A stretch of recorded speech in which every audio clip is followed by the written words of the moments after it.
Ma tante ne regarde jamais malheureusement mes vidéos YouTube, mais c'est dommage parce qu'aujourd'hui, je porte les chaussettes qu'elle m'a offertes. Non seulement elle me les a offertes, mais en plus elle me les a complètement customisées.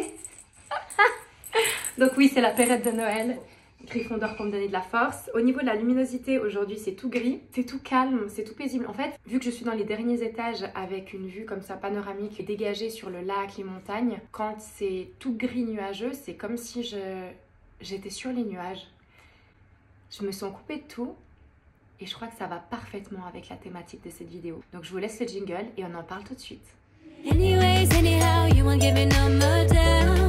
Oh yeah, because I don't resign up. Now's the time to raise up. Hello mes chateliers, ça joue bien. Bienvenue sur une énième vidéo face cam où je vais parler de ma petite personne. Une vidéo bien narcissique, mais qui j'espère va faire écho peut-être à plusieurs, pour ne pas dire tous d'entre vous. Sur cette chaîne, vous savez, on se comprend pas mal, on se ressent, on a des passés similaires ou différents, mais qui se ressemblent en tout cas dans le ressenti. Je me suis habillée en vert parce que c'est la couleur de l'espoir. Je suis en full pyjama, jogging, cheveux un peu gras parce que je me suis mis un petit bain d'huile assez léger, mais bon, quand même relativement gras. Enfin, c'est très cocooning aujourd'hui. Je dors très mal en ce moment. Je vous avais fait un questionnaire là-dessus sur Instagram. Vu que je parle d'Instagram, c'est le moment de placer mes réseaux. Si vous voulez me soutenir dans mon travail, dans ce que je véhicule comme message, dans ma carrière tout simplement, là vous avez mon Instagram où je mets des stories quotidiennement ou presque. Non, si, quand même. Même des fois plusieurs fois par jour. Ah, il y a quelqu'un qui pense à moi, j'ai le nez qui gratte. Il paraît que quand t'as un nez qui pique, quelqu'un pense à toi. Alors je me demande bien qui peut penser à moi parce que... Solitude, vous connaissez? Mon TikTok où je fais toujours des petites vidéos humoristiques où on se marre bien, et c'est là où je fais des lives où on va parler de développement personnel qui est un peu le sujet du jour, de philosophie, de psychiatrie, de psychologie, ce qui est aussi la thématique du jour, ou bien tout simplement rigoler, partager cet endroit où vraiment vous pouvez me poser des questions, on peut échanger, où je peux essayer de vous venir en aide. Dans ces périodes pas faciles que sont les périodes des fêtes, on oublie bien trop souvent que le taux de... je veux pas me faire strike, augmente à cette période-là, que le sentiment de solitude augmente à cette période-là. Étonnamment, je me sens seule. J'ai pas de sentiments tellement négatifs qui vont découler de cette solitude parce que je ne l'estime pas subie, mais choisie. Et c'est un peu le chemin que j'ai décidé d'emprunter cette année. Et on rentre en fait directement dans le vif du sujet, du pourquoi de cette vidéo. Donc j'ai décidé aujourd'hui de faire... Vous me dites si ça vous dérange les grelots, les chaussettes. Désolée, je vais essayer de me mettre dans une position où je bouge plus. Chut. Oh là là, le TDAH, aujourd'hui ça va être compliqué. J'ai donc décidé aujourd'hui de faire le bilan, vu qu'on est à quelques jours, on est quoi, le 27 ? C'est l'anniversaire de Dayo aujourd'hui si vous voulez. Allez lui souhaiter, bon quand cette vidéo va sortir, son anniversaire sera passé. Vous pouvez quand même lui dire bon anniversaire en retard, je pense que vous aurez 2-3 jours de décalage. Donc on est le 27 décembre, pile entre Noël et Nouvel An. Je crois d'ailleurs que c'est la date anniversaire de l'enterrement de mon grand-père. C'est drôle que je fasse ça aujourd'hui.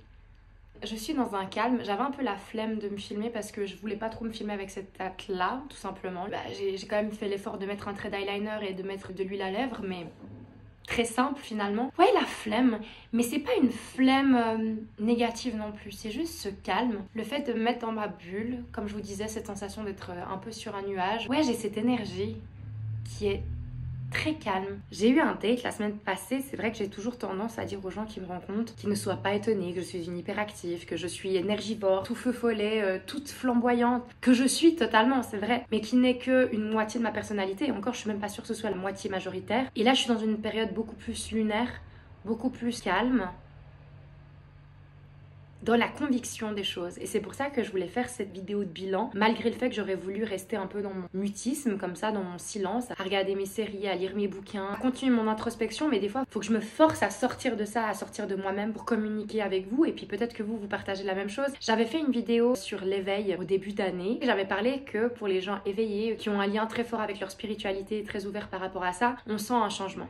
Un changement externe, interne, un changement au niveau de la société qu'on voit ici, mais pas que. C'est au niveau énergétique, évidemment, mais il se passe de grandes choses et ça a été le cas pour moi cette année. C'est cette résignation, cette force tranquille qui m'anime.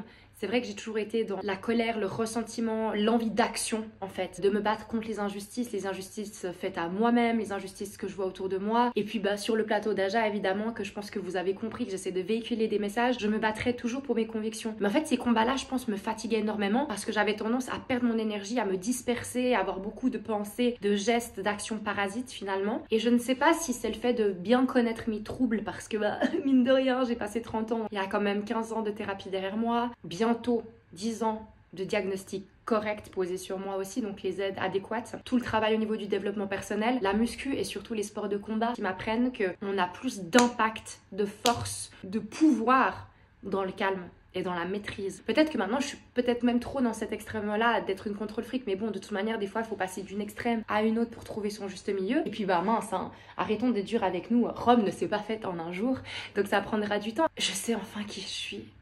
Je crois que c'est ça qui résume le tout. Vous allez me dire, elle passe du coq à l'âne, mais pour moi ça fait tellement du sens, j'espère que pour vous aussi qui me regardez. C'est que je sais enfin tellement qui je suis que je me perds pas et je perds pas d'énergie à essayer de convaincre les gens que je suis telle ou telle personne, à essayer de fitter à ce que vous attendez de moi, que ce soit vraiment au niveau de la famille, des amis, du travail, amoureux.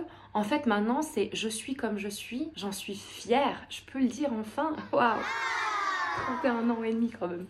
Je suis fière d'être celle que je suis, en tout cas à l'intérieur, pour se donner de l'amour plus au niveau de l'aspect externe. Je veux dire par rapport à mon physique, je pense que ça va prendre encore un peu de temps, même si quand même, je me fustige beaucoup moins, je suis beaucoup moins dure avec moi. Même là, vous voyez, ça me dérange pas d'être face cam, en pyjama, les cheveux pas ouf. En plus, en ce moment, je ne sais pas pourquoi, mais je commence à faire une pelade. Je vais vous préparer une vidéo où je vous montre ce que je fais, parce que, en fait, c'est en montant la vidéo précédente que je vous laisse aller voir sur le Joker. À un moment, je me tourne à la caméra et je me rends compte que j'ai des trous, en fait. Et je me dis, mais attends, c'est quoi ça? Et je me rends compte que j'ai perdu des cheveux. Ça fait un moment que dès que je les touche, je peux m'arracher un peu des poignées de cheveux. Donc j'ai pris ça à bras le corps et j'ai trouvé des remèdes naturels qui ont déjà l'air de bien fonctionner. J'ai des baby hairs partout. Enfin bref, c'est pas le sujet de cette vidéo là, Anouchka, je vous en ferai une sur le sujet. Pourquoi je vous dis ça maintenant?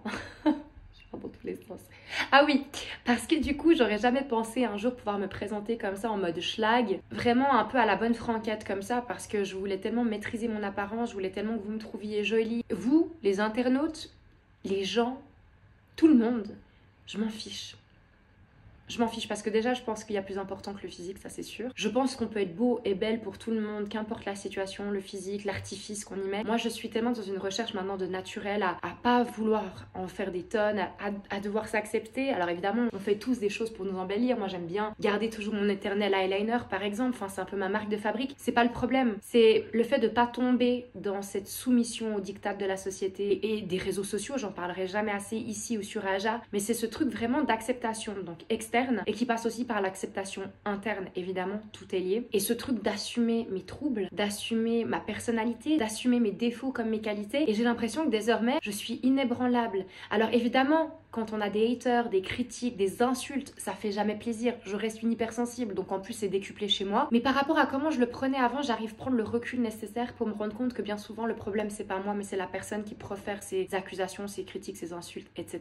Le problème vient d'elle-même, de l'image qu'elle a d'elle-même. Faut pas oublier qu'on est des êtres quand même égocentriques et que l'ego est important. C'est juste toujours la balance entre le trop et le trop peu. D'avoir trop d'ego, évidemment d'être un gros égocentrique, je ne vous le conseille pas, je ne pense pas que ce soit une bonne chose. Et de pas avoir assez d'ego, c'est pas bien non plus, ça mes psys me l'ont toujours dit. Et ça, si vous avez des problèmes de mésestime de vous-même, vous savez de quoi je parle. Et j'en ai souffert pendant bien longtemps. J'avais, comme bien souvent avec mon trouble, cette tendance à aller dans les deux extrêmes, quoi. Être soit trop égocentré pour certains trucs et me défoncer pour d'autres choses, quoi. Et maintenant, je pense que j'arrive à trouver un peu le juste milieu, c'est-à-dire qu'il y a des critiques qui sont constructives, que je vais continuer d'écouter pour la remise en question. Je pense que c'est important.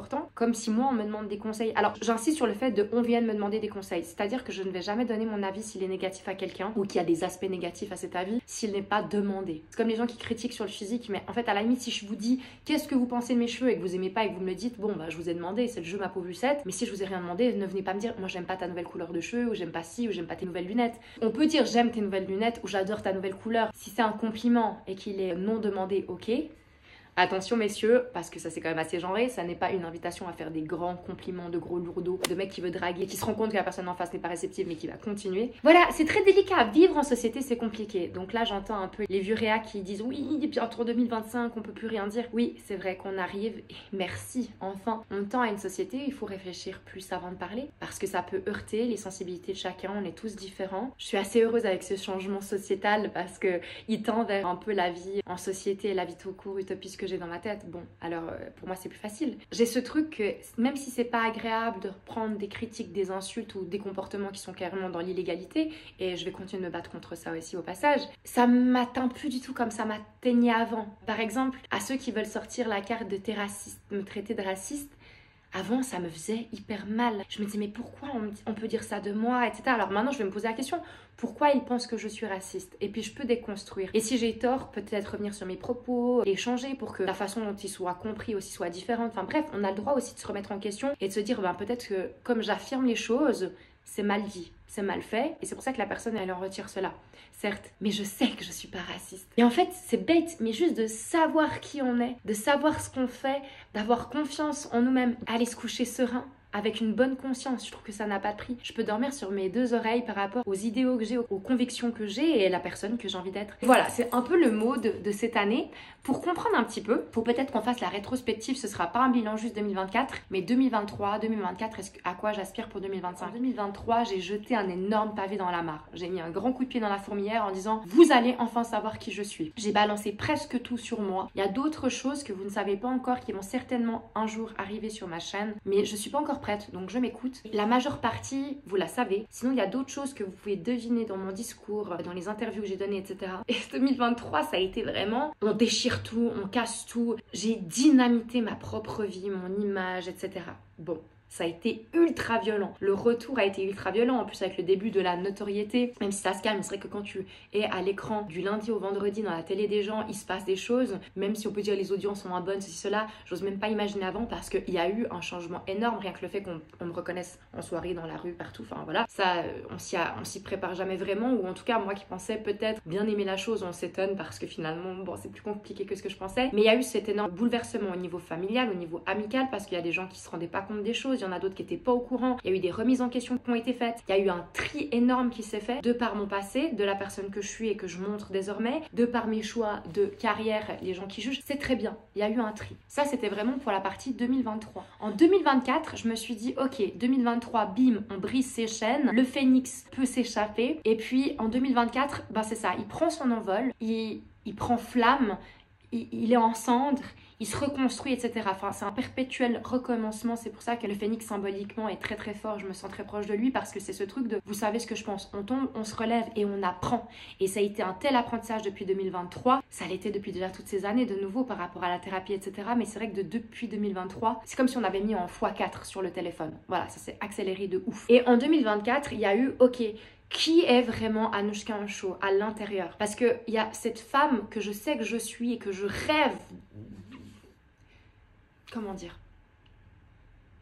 Que je rêve de matérialiser à l'extérieur, en fait, qui demande à sortir de moi-même. Cette femme à l'intérieur du phénix, si je vous dis ça, c'est qu'il y a une raison, peut-être qu'un jour je vous expliquerai pourquoi, mais qui sort de ce phénix, qui font qu'un finalement. Et l'année 2024 a été vraiment l'année des prises de décision, de savoir qui je suis, qui j'ai envie d'être, qui j'ai envie de montrer. Devenir enfin celle que je suis tout simplement. Et c'est passé par le changement de couleur capillaire, ces tatouages. En fait, c'était aussi l'année du deuil. Je vous l'avais même sorti dans la villa. Choisir, c'est renoncer. Pourquoi? Quand on fait un choix, on accepte d'abandonner une autre possibilité. Et quand on accepte d'abandonner une autre possibilité, qu'est-ce qui se passe? Deuil. Le deuil, c'est très compliqué. Mais c'est important. Il faut le prendre par différentes étapes. Et c'est pour aller mieux ensuite. Et je suis sûre que chaque fois, c'est tellement bateau, mais ce qui ne nous tue pas nous rend plus forts. Voilà. C'est horrible de sortir des phrases comme ça, mais c'est tellement vrai. Parce que en fait, une fois le deuil passé, bam, on commence un nouveau step. Et donc j'ai fait des choix. Et j'ai dû faire des deuils. Rien que le fait de me faire tatouer, c'était aussi de dire, bon, je ferme certainement une grande porte à une carrière possible, à plusieurs carrières possibles que j'ai choisies. Faut pas oublier que je m'étais jamais tatouée à cause de ces raisons-là. C'était un sacrifice que je faisais. J'ai décidé de me plonger à fond dans ce que je voulais. C'est pas pour rien aussi que je prends ma moto, ma toute première moto, dans le but de passer un permis plus costaud au niveau des deux roues. Je me blesse au bout d'une semaine. Maintenant, j'ai une énorme cicatrice. Ça me laisse des traces. C'est vraiment des choix. Mais pour pas que la vidéo soit trop longue, je pense que je vais faire une vidéo de mes résolutions 2025. Ça rentrera là dans des nouveaux objectifs de vie. Mais voilà, pour 2024, il a fallu dire au revoir à des rêves d'enfants, dire au revoir à des rêves de jeunes femmes aussi, faire le tri, qu'est-ce que je veux plus. Ça veut dire aussi faire le tri autour de moi, notamment amicalement. Alors pour certains c'est paradoxal parce qu'ils me voient beaucoup en soirée, ils me voient beaucoup entourée. C'est vrai que je suis quelqu'un de très sociable autant que je suis introverte. Ambiverte, on y revient toujours. J'ai beaucoup de connaissances, j'ai beaucoup de potes, voilà. Mais des amis, meilleurs amis, bah non. Et il y a eu aussi un tri qui s'est fait par rapport à ça parce que nos chemins de vie sont différents. Et au lieu de le subir, maintenant je l'accepte totalement. Vraiment dans le calme et la résignation. Les bonnes personnes qui doivent être auprès de vous dans ces changements, quand c'est surtout ces changements spirituels, d'éveil, etc., c'est clair que ça va laisser des gens sur le téco. Cette solitude qui m'a traumatisée toute ma vie, qui m'a pourri la vie, que je fuyais, vous savez, entre cette anxiété sociale de ne pas fitter, cette envie que j'avais toujours de pouvoir trouver ma place dans le monde, dans la société, le fameux FOMO où t'as toujours l'impression que si tu restes chez toi tout seul à telle date, t'as raté ta vie, c'est une paria de la société, tu vas peut-être louper quelque chose d'incroyable alors que certainement pas du tout. Si tu étais allé en te forçant, ça aurait pas été un bon moment de toute manière, donc autant rester chez soi. Cet été, je l'ai très très mal vécu parce qu'évidemment, moi je fais des dépressions saisonnières, donc qui sont reliées à une saison, je veux dire. Ça fait partie de mon trouble, hein, de manière, la dépression chronique. Mais voilà, par rapport à la dépression saisonnière, mais moi c'est toujours en décalage avec les autres. Évidemment je peux pas faire comme tout le monde. Et typiquement moi la période la plus difficile pour moi moralement c'est toujours l'été. Généralement les gens c'est à partir de l'automne, des météos plus anxiogènes et tout. Moi j'adore, vous savez que l'automne c'est ma saison préférée. L'hiver évidemment c'est un peu compliqué parce qu'il y a les fêtes. Bah les fêtes où je suis toute seule comme cette année. C'est vrai que c'est dur, je vais pas mentir, hein. Je peux pas participer à la joie festive de tout le monde. Le joyeux Noël pour moi n'en est pas un. Mais de nouveau c'est un choix parce que j'aurais pu aller dans ma famille et côtoyer des gens que je n'apprécie pas, avec qui je ne partage pas les mêmes valeurs et qui me font beaucoup de mal ou qui m'ont fait énormément de mal. J'aurais pas été mieux, donc autant être seule que mal accompagnée. J'ai des amis incroyables qui m'ont proposé, et des gens aussi qui sont des connaissances ou des potes on va dire, auxquels je m'attendais pas du tout, qui m'ont proposé de faire les fêtes avec eux. Ma comtesse Soso, si elle passe par là direct, elle m'a dit tu viens à Paris, tu viens dans ma famille, regarde nous on en fait si bon. Bref, j'ai vraiment eu plusieurs personnes qui m'ont proposé et je trouve ça tellement adorable. Mais en fait pour moi c'est pire d'être dans la famille de quelqu'un d'autre. Si c'était que entre potes, il n'y aurait pas de problème. Mais d'être la pièce rapportée dans une autre famille aussi accueillante, bienveillante, chaleureuse soit-elle, ça me met toujours dans ce truc un peu comme dans ma propre famille où j'étais là sans être intégrée et je me sentais pas à ma place. Donc c'est encore pire. Donc autant être toute seule. Bon. Donc ça c'est un truc que j'ai choisi. L'été, je sais pas pourquoi, ça m'angoisse toujours. J'ai l'impression que justement tout le monde a des super activités, super vacances, les grillades en groupe, les pétanques, les sports, les machins, les bateaux. Si je ne suis pas inclus à ce moment-là, ou si tout simplement je me sens pas assez bien pour pouvoir rire et participer à tout ça, je me sens tellement exclue que vraiment pour moi c'est le pire. Au niveau de la pression sociale et de ce qu'on attend de moi, je pense que l'été c'est vraiment le plus dur pour moi. Donc ça a été compliqué à des moments. Je me suis rendu compte à quel point je me suis renfermée. Vu que cet été j'ai vraiment rien fait autre que ma moto, mes balades dans la nature. Alors j'ai passé plus de temps avec ma famille. Vous voyez comme quoi la vie des fois c'est très ironique. Du coup j'ai passé plus de temps avec ma famille mais c'était un choix donc c'était qualitatif. Cette année je me suis rendu compte que je suis de plus en plus à Paris. Je suis sur Aja de plus en plus. Enfin bon bref, je suis quand même 2 ou 3 semaines par mois sur Paris en aller-retour. Je fais pas mal la fête. Je me sens tellement seule.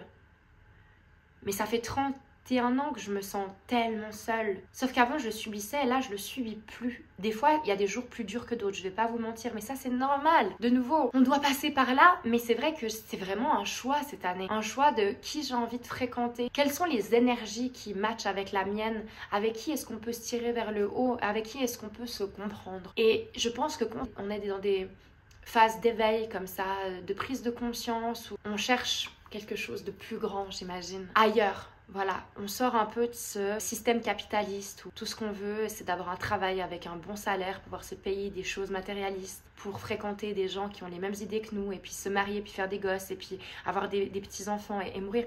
Alors, vous savez que c'est vraiment un de mes plus grands rêves. J'en avais 2 de rêves. Un dont je pense avoir fait le deuil, donc c'est d'avoir une grande carrière d'actrice et d'avoir une grande famille, d'avoir ma famille à moi. Et celui-là, je ne compte pas le lâcher de sitôt. Donc, mais c'est pas subi.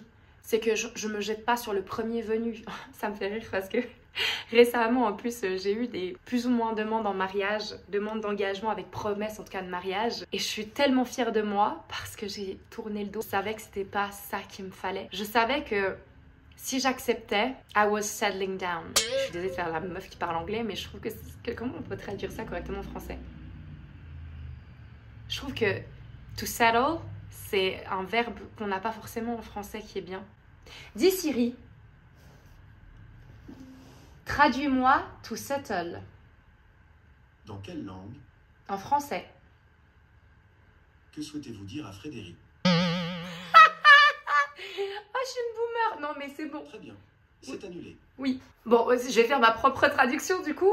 Merci mais pas merci. Si j'avais accepté ces propositions de couple où on me fait miroiter un potentiel mariage, une famille, des enfants parce qu'on sait que c'est mon rêve et que ça va vraiment activer quelque chose en moi, c'est qu'en fait j'acceptais ces couples par dépit. Parce que la personne est pas moche, qu'elle me plaît physiquement, qu'il y a eu des périodes où on a eu pas mal de joie. En plus, là j'ai 2 personnes en tête. Et que effectivement, ça pourrait être pas mal. Peut-être que ce serait même mieux que ce que je m'imagine si je laissais une chance et tout. Mais vous voyez l'énergie dans laquelle je suis en disant ça? Ça pourrait être pas mal. C'est-à-dire, j'ai tellement peur que l'horloge biologique me rattrape et de me retrouver toute seule sans avoir pu avoir mes enfants et avoir mes propres grossesses, que je suis prête à accepter un peu par dépit ce qu'on me propose. Alors évidemment, il y a des gens, je dirais non, c'est sûr, la question se pose pas. Là, je parle de gens, je me dis, pourquoi pas? Il y a quand même ça qui coche. Ouais, mais il y a aussi ça qui coche pas. Et des fois, il y a peut-être moins de choses qui cochent pas, qui cochent, mais c'est des choses qui dans la balance sont plus lourdes. Vous me suivez? Vous savez vous dire, mais qu'est-ce qu'elle est chiante? Bah ouais, peut-être que je suis chiante, mais je pense qu'il faut être courageux. Je pense qu'il faut avoir des convictions. Quand on a un rêve, quand on a des idées et qu'on a un caractère assez fort pour s'y tenir, aller le chercher, ça peut arriver. J'espère.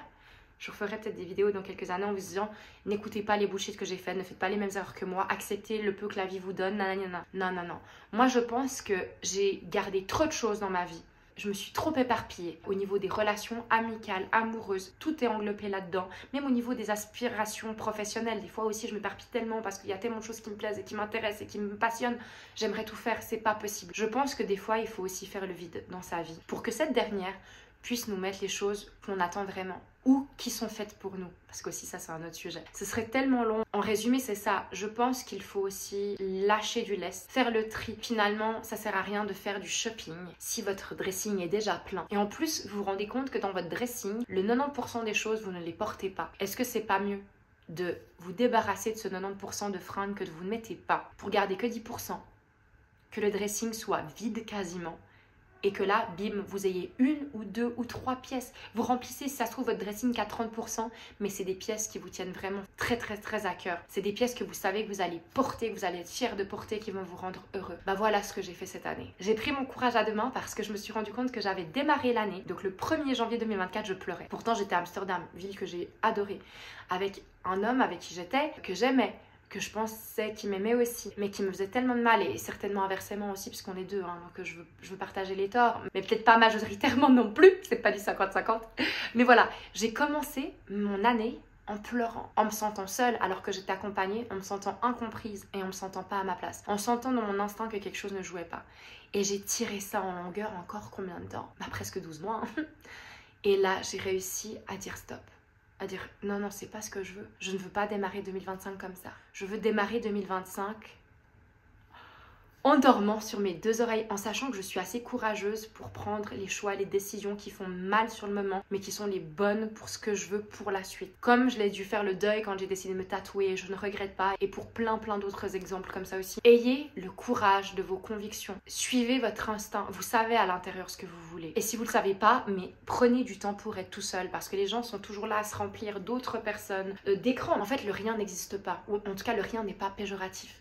C'est génial de juste être dans l'introspection, dans l'écoute de soi. Le travail personnel, on le dira jamais assez. Mais on est là à sortir, à enchaîner boulot, sortie, famille, amis, blablabli, blablablou. Tout ça parce qu'on ne veut pas être seul avec nous-mêmes. On ne veut pas se retrouver face à ses envies, à ses angoisses, à ses peurs, à ses rêves. On est toujours dans la fuite permanente. Et ben moi, ce que je peux vous dire, c'est qu'en 2024, j'ai décidé de ne pas fuir. J'ai décidé d'être dans cette solitude, de l'assumer, de l'affronter et de vraiment, genre, embrace it. Et c'est reparti pour l'anglais, pour qui se prend-elle? Mais c'est ça, embrasser. Je trouve que c'est mieux embrace, vous trouvez pas? Dites-moi en commentaire. C'est ce truc d'être dans l'acceptation, mais même plus dans la fusion avec ça, et de dire, ok, déjà je sais que je suis pas seule, je n'ai plus peur. Comme le tatouage que j'ai là, j'accepte ce qui est fait pour moi, ce qui est prévu pour moi, comme dirait Mouti, garde la foi. Vous pouvez l'entendre comme vous voulez, qu'importe vos croyances, faut juste y croire quoi. Faut juste y croire, l'assumer, y aller, faut pas avoir peur. C'est dur, je sais bien, c'est dur pour tout le monde, c'est dur pour moi aussi.